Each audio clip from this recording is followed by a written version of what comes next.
a surprising figure has come forward to support Caitlin Clark. While she's been celebrated by many NBA greats, the response from the WNBA community has been mixed, often marked by envy instead of respect. It's an unusual dynamic that brings attention to the difference in how men's and women's basketball players view Clark's impressive rise. On the men's side, one of the first to openly back her was none other than Stephen Curry. You can't help but watch when she plays, where she's shooting from, the range, the confidence, the flair, like she's a performer. Curry, whose long-range shooting has transformed the NBA, sees a lot of his own style in Clark's game. In an interview, he shared that while her shooting range and style are clearly similar to his, focusing only on those aspects takes away from appreciating the rest of her game. I saw somebody break down the release time, which is pretty much identical to mine. Curry was quick to note that although Clark's shooting grabs the spotlight, her full skill set is what truly stands out. Her court vision, passing, and ability to consistently fill up the stat sheet show she's a well-rounded player. It's crazy though, just because her shot it's like that, it's at that level. But if you really watch, like her floor game is as impressive, so it's kind of the total package. He described her shooting ability as her superpower, but emphasized that it's her entire skill set that truly sets her apart. LeBron James, another NBA icon, shared a similar sentiment, voicing his admiration for everything Clark has achieved on the court. Caitlin Clark is the reason why a lot of great things is going to happen for the WNBA. But for her individually, I don't think she should get involved on nothing that's being said. Just go, have fun, enjoy. After watching Clark dominate the scoreboard in an NCAA tournament game, LeBron James couldn't help but see similarities between her and himself. Just as he did early in his career, Clark has often shouldered the responsibility of leading her team to victory, single-handedly shifting game momentum. In his words, Caitlin Clark is the kind of player who can take over a game, lifting her teammates while still excelling on her own. A high compliment from someone who knows all about carrying a team. But there's more to Clark than her skills on the court. Being from Indiana, specifically the Indianapolis area, her rise naturally draws comparisons to one of basketball's all-time legends, Larry Bird. In the 1980s, Bird was more than just a player. He was an icon, known for his relentless work ethic, gritty style, and fierce competitiveness. So it's no surprise that as Clark kept breaking records, comparisons to Bird's Indiana-rooted style of basketball brilliance began to emerge. And it wasn't just the hometown connection drawing attention. Magic Johnson, Bird's longtime rival, also spoke about Clark's impact, comparing her budding rivalry with Angel Reese to his own storied battles with Bird in the 1980s. Johnson pointed out that while rivalries can get intense, they also raise the level of the game and draw more fans to the sport. We have to understand that both Caitlin, Angel, and Brink, who plays for my Sparks, they made the WNBA better. They're going to be tested by these incredible women who've been in the league for a long time. Caitlin is the most popular WNBA player, but she's not the best at this time. Just like Larry and I were not the best when we entered the league. We became the best later on by our play. Caitlin still has to play great to become the best WNBA player. In Johnson's words, Caitlin and Angel have brought back that classic spirit of basketball, where everyone's eagerly watching to see what'll happen next.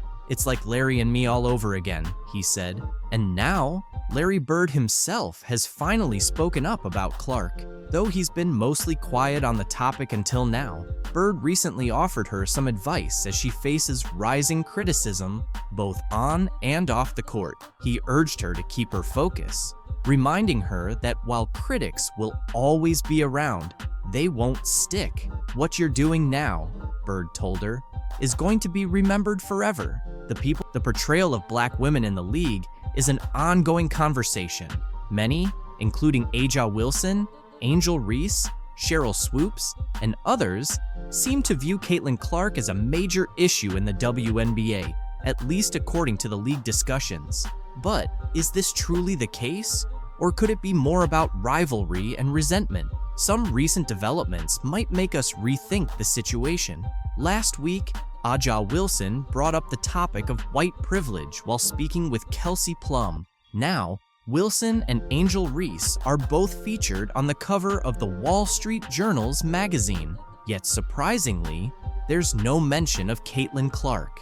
In 2024, with all that's happening, isn't it worth exploring this from Caitlin Clark's perspective too? Imagine this. Even if you're the first rookie since 2008 to make the WNBA's first team, break over 50 records in one season, and win Rookie of the Year, you're still not acknowledged in one of the league's largest media spreads to date. This seems puzzling, especially if Clark's success is arguably central to the article's theme. The situation is further complicated by online tensions. Caitlin Clark is often cast in a negative light, made to seem difficult and unlikable, even while dealing with online harassment from an account managed by Aja Wilson's friend. And yet, both Wilson and Reese continue to fuel controversy, even accusing each other of unfair treatment and, at times, directing this frustration toward Caitlin Clark. This leaves us wondering, is this really the behavior we expect from an MVP or Rookie of the Year? This situation honestly feels like a case of bullying. It's the peak of first world issues, showing a lack of responsibility and, frankly, Angel Reese's lack of consideration. Watching this unfold is mind-boggling. You're right, it's easy to see how she comes across if you have even a bit of self-awareness. Honestly, if I were another WNBA player without Caitlin Clark's visibility, she wouldn't be my concern. She isn't the problem here. More people are starting to catch on. Caitlin Clark was never the issue. Her critics were the ones using her name for attention whenever things didn't go their way. Those same athletes, analysts, and experts quickly make noise when they feel slighted, then claim Caitlin Clark is the root of it all. But here's the truth. The issue might actually be Angel and Aja, not Caitlin. It's worth asking, who's really harming the league's reputation? Angel Reese or Caitlin Clark? Because, once again, it's Reese's unlikability that seems to be hurting the league's image. Caitlin, on the other hand, is generally well-liked and doesn't flaunt privilege or entitlement as if she's something special. People from all backgrounds are beginning to notice this. You made a great point. Caitlin Clark is helping drive the league's success and bring in money, while Angel Reese's behavior might be doing the opposite. The WNBA doesn't seem to be catching on, but the fans certainly are. Yet, we're still being told to embrace both Angel and Aja as league icons. But do they even realize who they're trying to promote? I get it. Aja Wilson is undoubtedly one of the greatest players, a true icon who will likely be in the Hall of Fame. Her stats alone speak to her greatness, and that's worthy of respect. But as I look deeper into this and see more of her behavior, I can't ignore a hard truth. She's becoming more and more unlikable. That's what Angel Reese reveals, the real reason behind Caitlin Clark's move to Europe. Angel Reese shuts down rumors, says Caitlin Clark's exit is a financial move. Angel Reese couldn't resist weighing in on Caitlin Clark's new European contract. Instead of letting it slide, she stepped in to set the record straight. What the is that headline all about? Yeah. She is the worst basketball player. In the WNBA, this is pretty unprecedented. Someone so set on stirring the pot. Reese, still tangled up in her own steroid controversy, took a jab at Clark, suggesting players are just in it for the money and using racial issues to gain sympathy. People talk about Caitlin getting hate, but someone sat down and spent hours putting together an 8-minute video with interlude clips all to trash Angel. Why? It's obvious Reese is targeting Clark here. The surprising part is that Caitlin has never said anything negative about Reese or any other black player. But today, I can't help but feel that some people don't really deserve the silent treatment. Blah, blah, blah.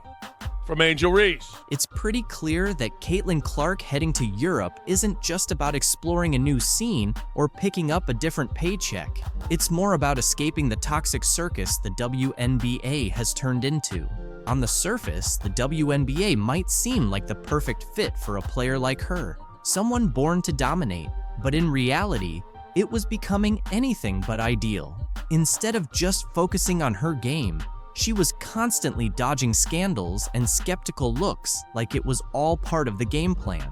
Entitled players in the WNBA just can't seem to understand is, you get what you put in, and right now, you are getting exactly what you deserve. And why? Because she chose to stay quiet while others tried to paint her as some kind of villain.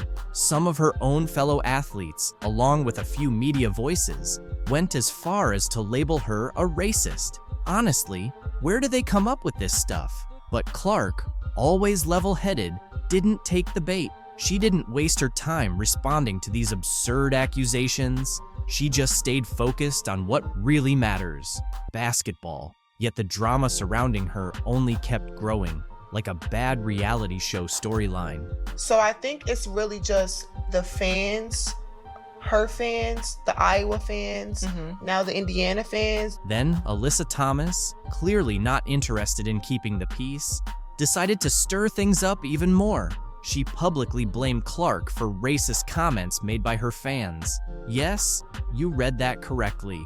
Thomas somehow figured that Clark should be responsible for the words of random people in the stands. I think in my 11-year career, I've never experienced the racial comments from the Indiana Fever fan base. Ridiculous, right? This wasn't even about anything Clark did or said. Nope, Thomas seemed more interested in redirecting attention away from her own struggles. She bundled up her frustrations, jealousy, and whatever else was going on inside, wrapped it in an accusation, and tossed it right at Clark. And then she had a press conference where she cried and everybody's so mean to me. Well, she's continued the stupidity. I mean, she cheered on her teammate as she shoved Caitlin Clark, knocked Caitlin Clark in the head, and a bunch of other stupid stuff.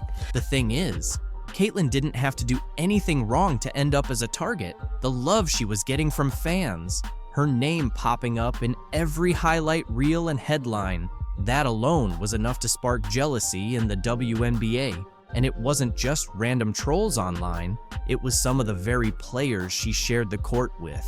Instead of celebrating her success, a few just couldn't. In a surprising move, ESPN is back in the news, this time for parting ways with one of its well-known personalities, Elle Duncan. So, what happened? It all stems from Duncan's ongoing criticism of Caitlin Clark, a rising star who's been making waves in the WNBA. Instead of celebrating Clark's impressive achievements, Duncan took a different route, one that ultimately cost her her job at ESPN.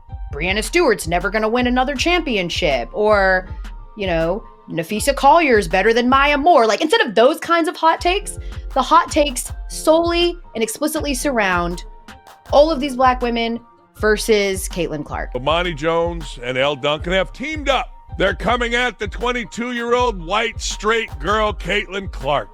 Because, see, here's the deal. Because Caitlin Clark can throw a ball into a basket deeper and better than anybody in the history of women's basketball. Because Caitlin Clark plays with a flair. Before getting into the specifics, let's first break down how Elle Duncan's actions ultimately led to her being let go from ESPN.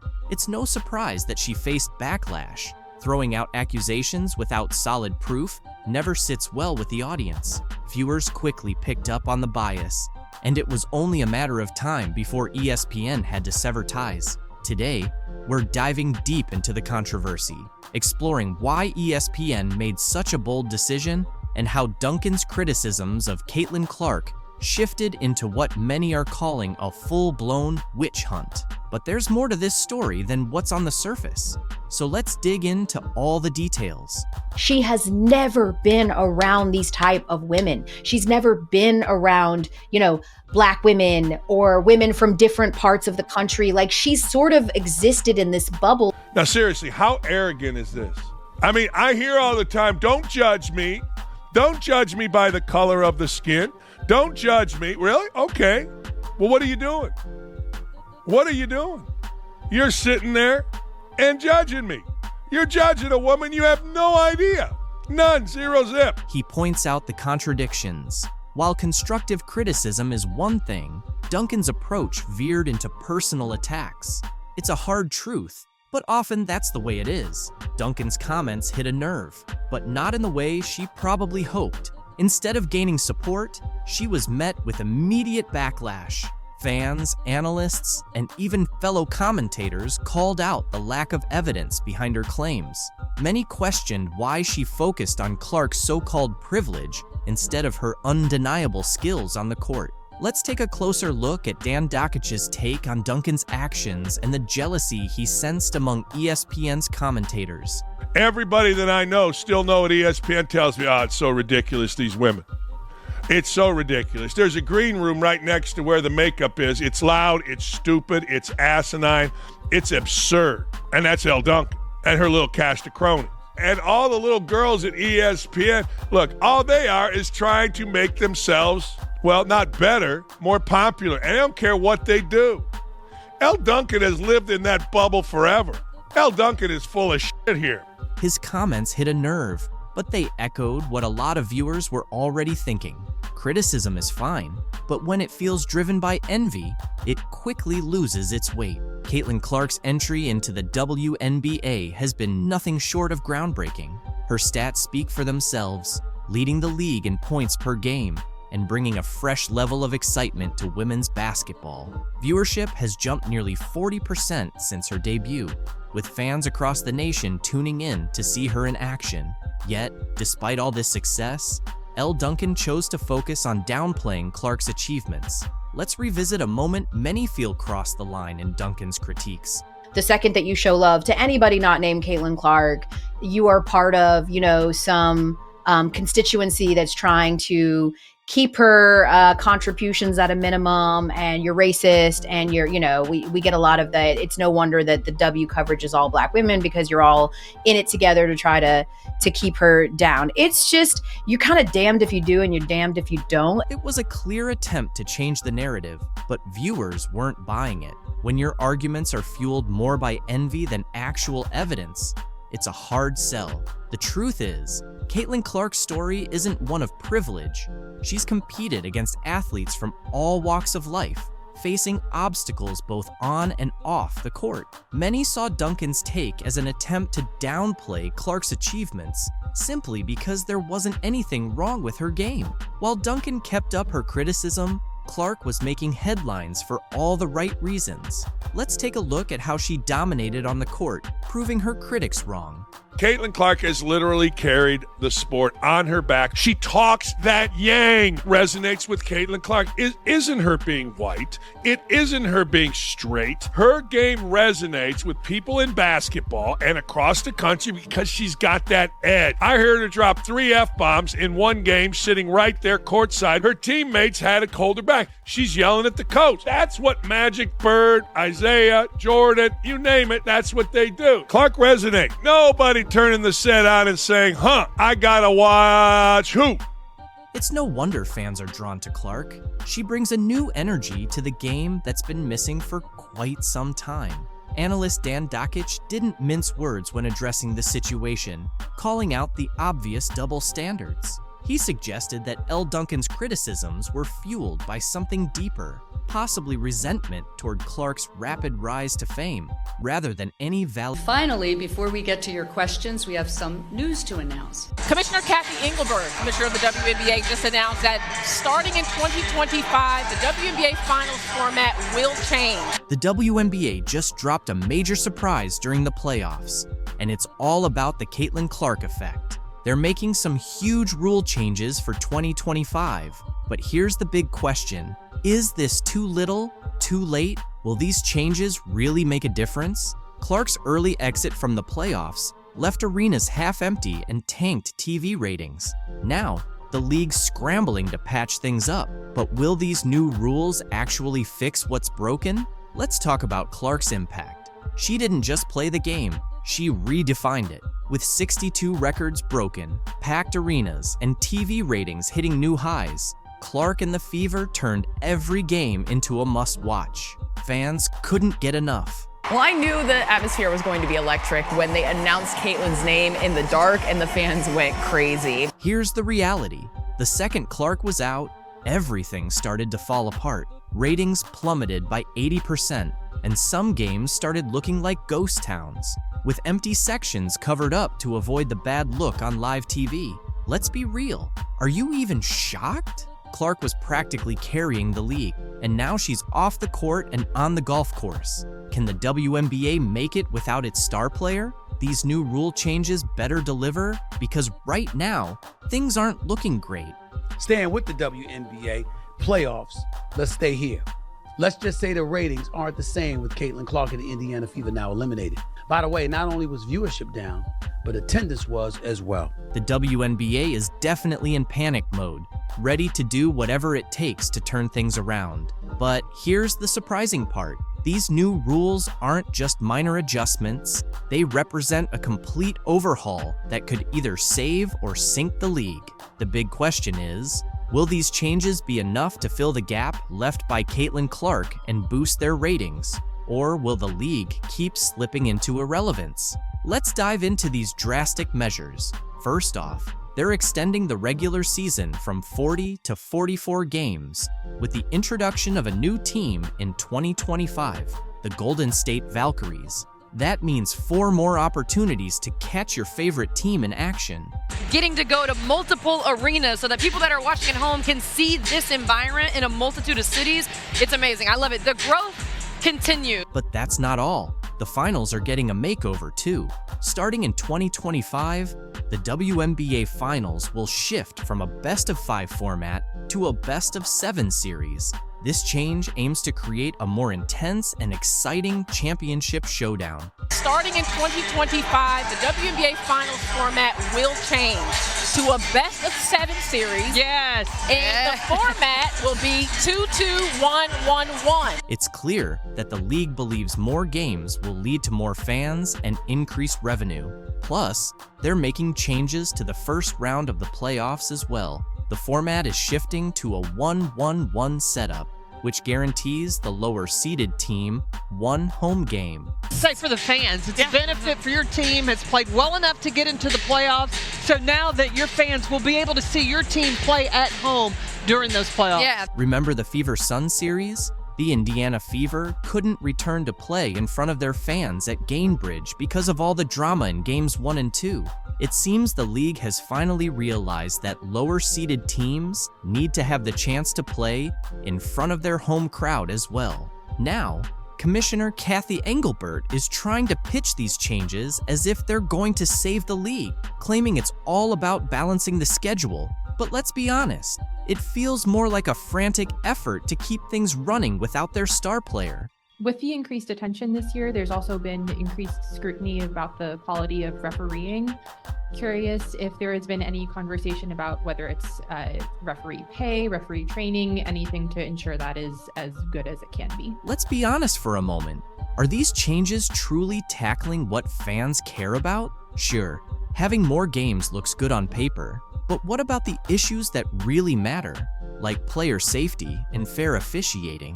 Those concerns seem to have been completely overlooked by Engelbert. Yeah, and the one thing as a very long-term sports fan I know is that officiating and refereeing is always at the top of a fan's list, of the media's list. Obviously, not every. Caitlin Clark presented in Europe after record-breaking WNBA season. From the sounds of this interview, it seems like she's probably going to make more money overseas in EuroLeague than she did during this WNBA season. The commissioner told her that she could make $700,000 playing in the WNBA. The EuroLeague just made it official. Caitlin Clark is heading overseas, and now the WNBA is buzzing over the contract details. It's clear that while Clark is about to make waves in Europe, Cathy Engelbert and the WNBA execs are probably sweating it out. Without Clark, they're likely heading back to that familiar spot of irrelevance they were stuck in before she came along and gave people a reason to tune in. Let's be honest, most are only watching because of Caitlin Clark.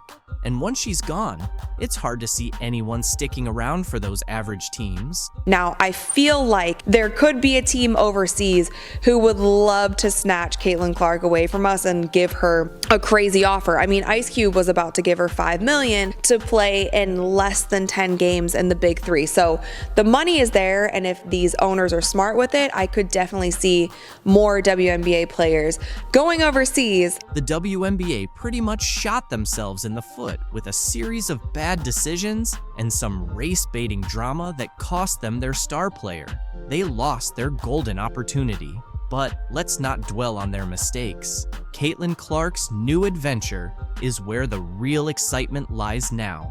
Going overseas and possibly not returning. I totally understand that some of you hardcore Caitlin Clark fans in America might be feeling a little down about her moving to Europe. But let's face it, you want her to be happy, right? That's why you're staying quiet about it, deep down.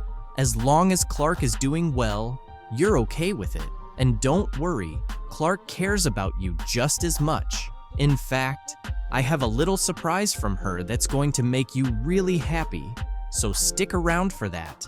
For now, let's dive into what's really happening with this EuroLeague deal. Unfair what the players are paid. So, the big boss of EuroLeague women has finally put all the speculation to rest. Caitlin Clark is officially getting ready to head to Europe. And no, this isn't just a temporary gig while the WNBA takes a short break.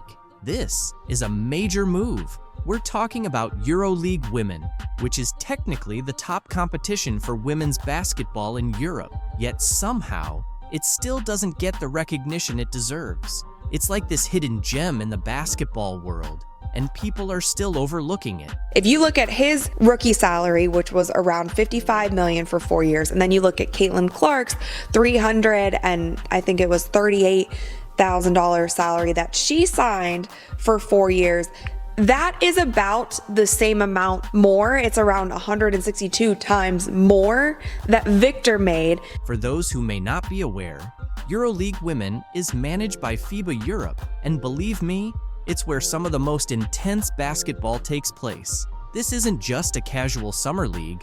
The EuroLeague runs from October to April.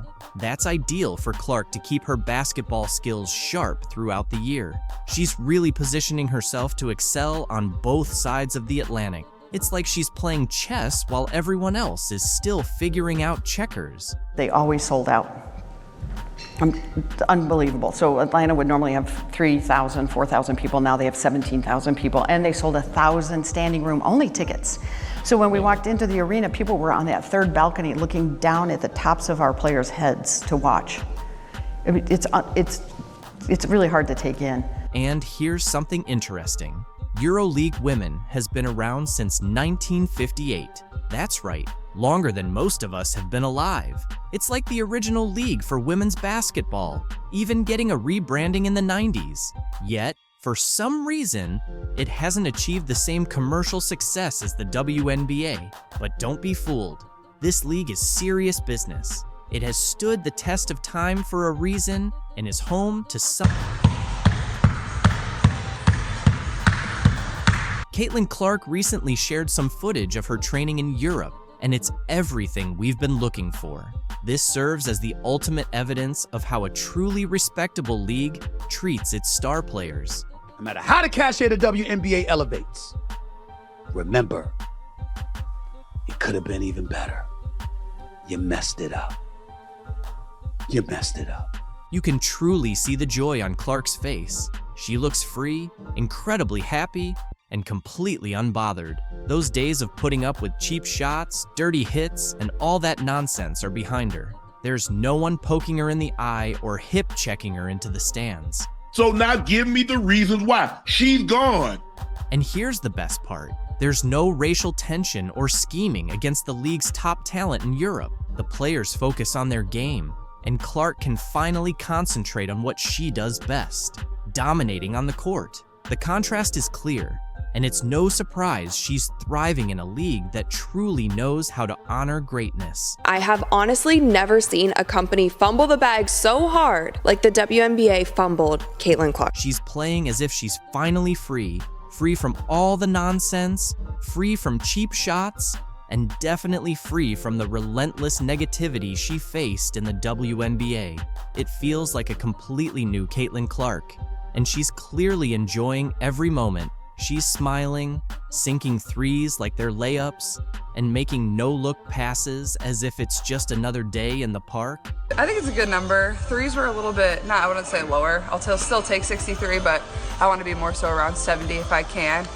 81 mid-range is really, really good. There's no fear, no hesitation, and no worrying about getting smacked in the face or having someone try to take her out. In Europe, they truly appreciate talent. They love and celebrate her. She's not dodging elbows or dealing with dirty looks anymore. Finally, she's being treated like the superstar she is. It's as if she's escaped a nightmare and landed in a place where basketball is celebrated.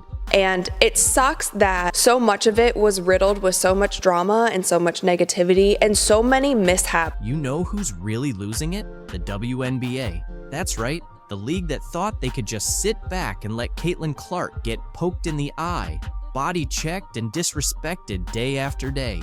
Now they're complaining about losing their star, but let's be honest, it's their own fault. They made it unbearable for her. How many times did we watch Clark take a cheap shot while the referees stood by without taking action?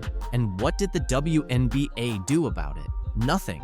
They allowed it to happen repeatedly. Like we talked about in our locker room after the game ended, where obviously people were pretty disappointed in the outcome. Here's the thing.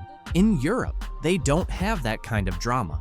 No Chennedy Carter blindsiding her, no Dejonai Carrington going for her eye. No one is trying to take her down just because she's different. She's not facing players who resent her simply because she's a straight white girl excelling in their league. Over there, it's all about basketball. It's pure, it's clean, and it's a genuine league that respects the game, honors talent, and of Caitlin Clark's reaction to Sabrina Ionescu's game-winning shot in the WNBA Finals was anything but chill. Sabrina's three-pointer gave the Liberty a huge 80-77 win, and while the world was hyped, Caitlin was visibly frustrated. Her season ended way earlier, and seeing her biggest rival take over in the spotlight hit different. Caitlin's always been that player everyone watches, but this time, it's Sabrina stealing the show, and you could sense that jealousy. The rivalry between these two has been bubbling under the surface for a while, but this game just cranked up the tension. Caitlin came into the league with the hype, the fan base, and the expectation to dominate. Sabrina, however, has been quietly making her case, and now she's got everyone's attention. For Caitlin, sitting on the sidelines while Sabrina hits clutch shots and leads her team is a tough pill to swallow. Post-game, Caitlin didn't exactly hide how she felt. In interviews, she brushed off Sabrina's performance, calling the game winner just one shot, which only made it clear how much that moment bothered her. The jealousy was right there for everyone to see. Caitlin's used to being the star, and seeing Sabrina take her spot as the WNBA's current queen? Yeah, that's not sitting well at all. This isn't just about Sabrina's one play though. The rivalry between these two runs deep, going back to their college days when both were dominating the game. Now, as pros, it's become a battle for the top spot. Caitlin had the spotlight coming into the league, but Sabrina is stealing the shine when it counts. That game winner wasn't just a clutch moment, it was a power move, showing that Sabrina can take over when it matters most. Caitlin's frustration is understandable. She's a competitor to her core, and seeing her biggest rival have her moment while she watches from the sidelines, that's fuel for the fire. But you can tell she's struggling with the fact that right now, the spotlight is firmly on Sabrina. That frustration and envy are driving Caitlin, and the tension between them is only getting thicker. Sabrina, on the other hand, is living for these moments. Her ability to deliver under pressure is what's setting her apart right now. Even though she struggled earlier in the game, finishing with just 13 points, she hit the shot that mattered most. And that's the kind of thing that elevates a player from good to legendary. While Caitlin watches, Sabrina's out there writing her own story, and you know that's eating Caitlin alive. Next season, this rivalry is going to reach another level. Caitlin's not going to let Sabrina keep this momentum without a fight. You can bet she's using all this jealousy and frustration as motivation to come back stronger. The next time they meet on the court, it's going to be electric. The tension is there, the stakes are higher, and Caitlyn's got something to prove. But right now, this is Sabrina's moment. She's earned the spotlight with that game winner. And for now, she's the one everyone's talking about. Caitlyn, on the other hand, is left stewing in the envy, knowing she'll have to wait for her chance to take back the crown. This rivalry is only getting started, and the next chapter is going to be must-watch basketball. The battle for the WNBA. I just hope y'all know, the WNBA don't pay my bills at all. I don't even think that pays one of my bills. So I don't know if she's complaining or just stating. Angel Reese faced heavy criticism from experts after her recent complaints about her WNBA salary not being enough to cover her rent. Apparently, she's struggling on her $73,000 salary, claiming it doesn't stretch far enough to pay for her extravagant $8,000 monthly rent, as if she's living paycheck to paycheck. I am sympathetic to that, but yeah, sports needs villains. I don't have a problem with it. She makes the WNBA more interesting. Reese, regarded as the league's most pampered player, appears to believe she deserves a salary increase, especially since it's been a while since she found herself in another scandal. And now, it looks like we're back to the same situation again. Number one complaint this offseason in the WNBA would be the incessant whining about their minimum wage salaries. I mean, who could have possibly... What exactly are you asking for more money for, Angel? You played less than 10 games this season, while Caitlin Clark put in the effort through 38. You're attracting a crowd of 7,000 fans per game. I am sympathetic to that, but yeah, sports needs villains. I don't have a problem with it. She makes the WNBA more interesting. And somehow, you expect to earn paychecks on the level of LeBron James? Let's be honest, it seems like you're more focused on your image than the game itself. Angel Reese, who calls herself the face of the WNBA, is acting as if life is incredibly unfair to her. She's making a WNBA salary of $73,439, but still has the audacity to complain that it doesn't cover her $8,000 monthly rent. Now these complaints are coming from the star. That's right. She's living in a place that costs $96,000 a year, and then wonders why her finances don't make sense. I mean, how out of touch can you be?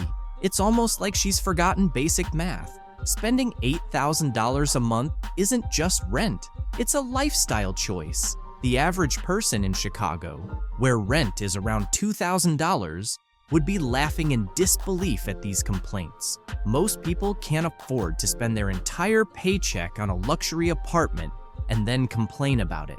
Yet here, we have Angel Reese playing the victim while the rest of the WNBA is out there hustling just to get by. The audacity is off the charts. Hand pays them bills, baby. I just hope y'all know, the WNBA don't pay my bills at all. I don't even think that pays one of my bills.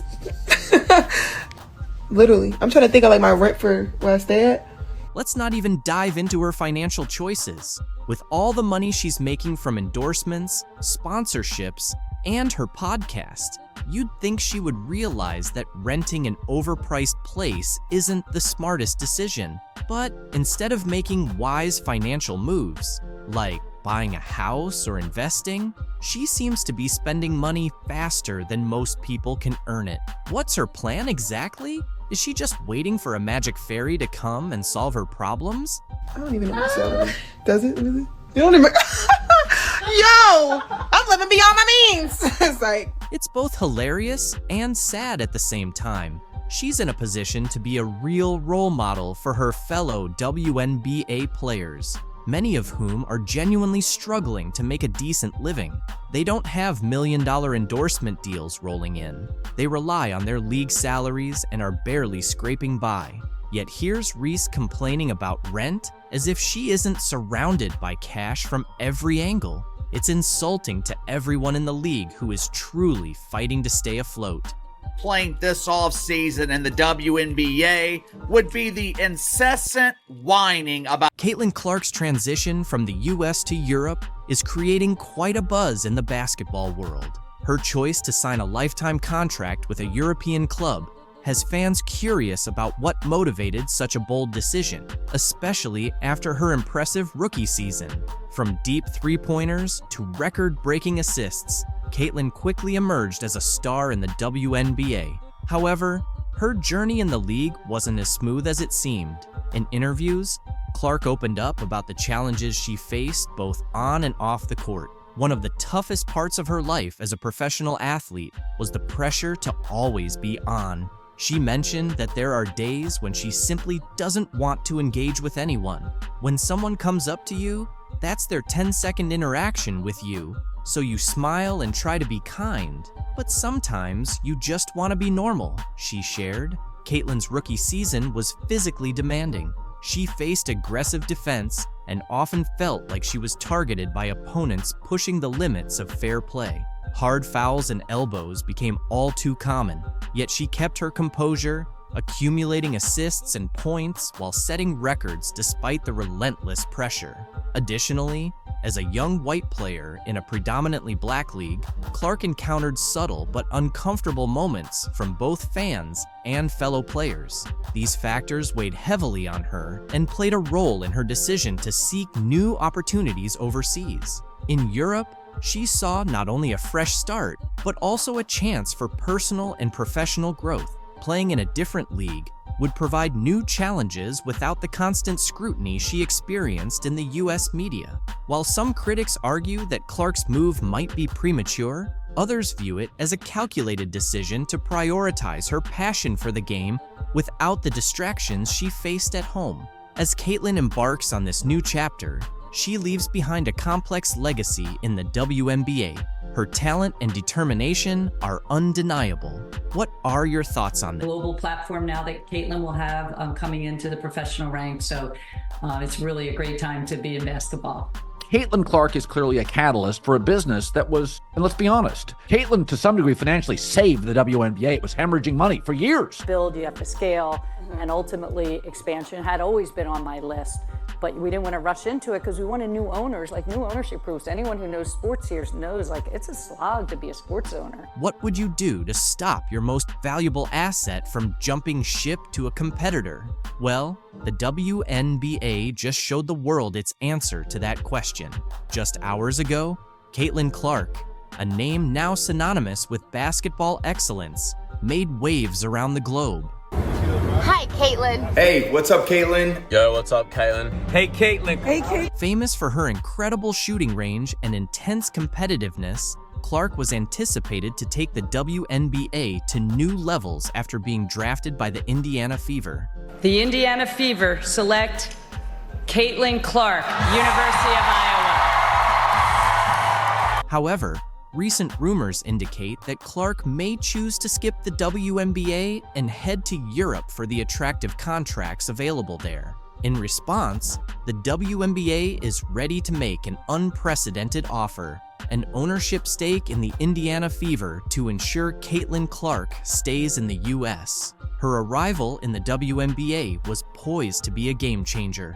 Looked up how much the tickets are going for. I kind of cut that price in half. Sites like SeatGeek are charging hundreds and thousands for a seat at Barber Hawkeye.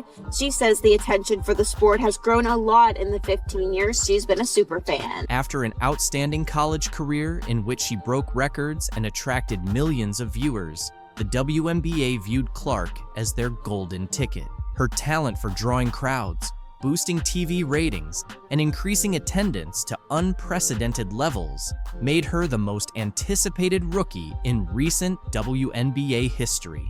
The Indiana Fever, who had struggled with both attendance and performance, saw a significant rise in their numbers after drafting Clark. And the Fever are going to be over 200,000 higher than the next highest total attendance in league history. Many believe she has the potential to transform the franchise single-handedly. Her knack for attracting fans wasn't just a guess. During her college years, Clark's games ranked among the most viewed in women's basketball history. In her rookie season, attendance for the Indiana Fever nearly quadrupled. Her games turned into must-watch events, contributing to one of the WNBA's best seasons ever in terms of TV ratings. For the WNBA, Caitlin Clark wasn't merely a player, she represented a bright future for the league. Caitlin Clark is clearly a catalyst for a business that was, and let's be honest, Caitlin to some degree financially saved the WNBA. It was hemorrhaging money for years. While her WNBA debut was thrilling, Caitlin Clark was also being pursued by European teams with enticing offers. Europe, known for drawing top WNBA talent with its higher salaries and competitive environment, presented a significant temptation. Players like Breanna Stewart and Diana Taurasi have openly talked about how playing in Europe offered them financial stability. Like there's that 4-year period where you need to grow as a person, but then the NIL comes into play. Oh, we keep walking right back into that.